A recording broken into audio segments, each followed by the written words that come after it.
Assalamualaikum warahmatullahi wabarakatuh. Alhamdulillahi wa kafa, wassalatu wassalamu ala Muhammadin Mustafa wa ala alihi wa ashabihi ahli sidqi wal wafa. Amma ba'du.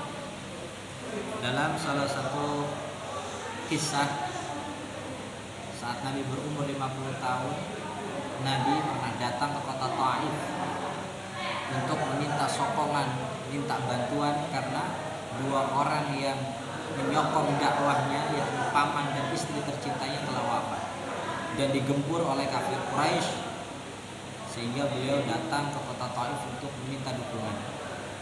Namun di kota Taif itu Nabi SAW mendapat tindakan perlakuan yang sangat buruk. Beliau dilempari batu sampai badannya berdarah,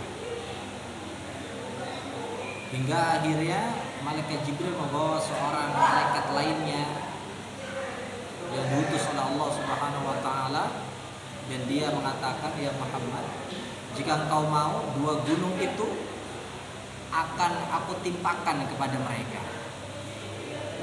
Namun Nabi sekalipun sudah dilukai, dicelakai oleh orang Taif, Nabi itu masih memiliki sifat rahmah, kasih sayang.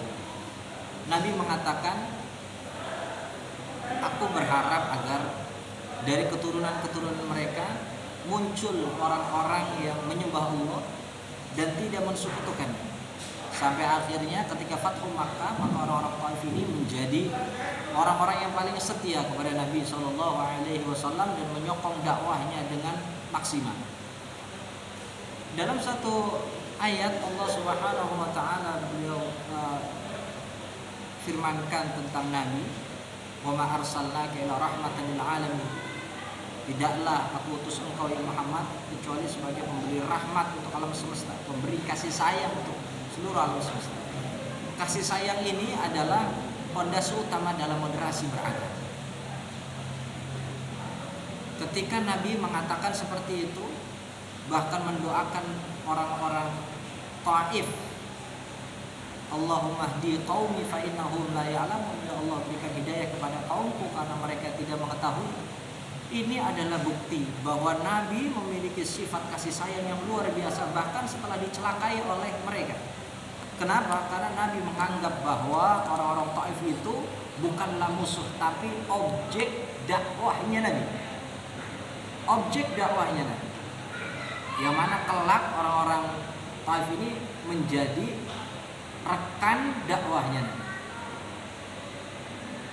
Dalam kisah ini kita bisa ambil hikmah bahwa Nabi SAW memberikan contoh dalam moderasi beragama, menganggap orang-orang yang berbeda pemahaman, berbeda agama, berbeda keyakinan sebagai objek dakwah, sampai akhirnya benar-benar ketika Fathu Makkah, orang-orang Taif itu dia masuk dalam Islam keseluruhannya dan menjadi penyokong Nabi yang paling soleh.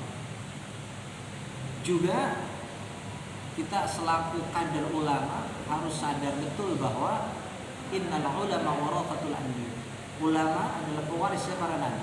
Oleh karenanya maka kita harus mampu untuk mengikuti jejaknya Nabi dalam sikap sifat rahmah ini, kasih sayang ini.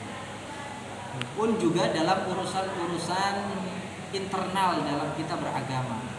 Kita yang memiliki perbedaan pemahaman dalam urusan furu' fiqhiyah, maka kita pun juga harus penuh dengan rahmah, penuh dengan moderasi, bersikap di tengah-tengah. Selama saudara-saudara kita itu masih memiliki dalil yang kuat, sekalipun ibadahnya berbeda dengan kita, maka kita harus terima itu sebagai satu kekayaan intelektualis. Sebagaimana Nabi SAW sabdakan,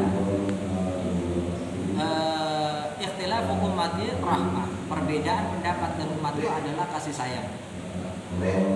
Wallahul muwaffiq ila aqwamit thariq. Assalamualaikum warahmatullahi wabarakatuh. Boleh buat video.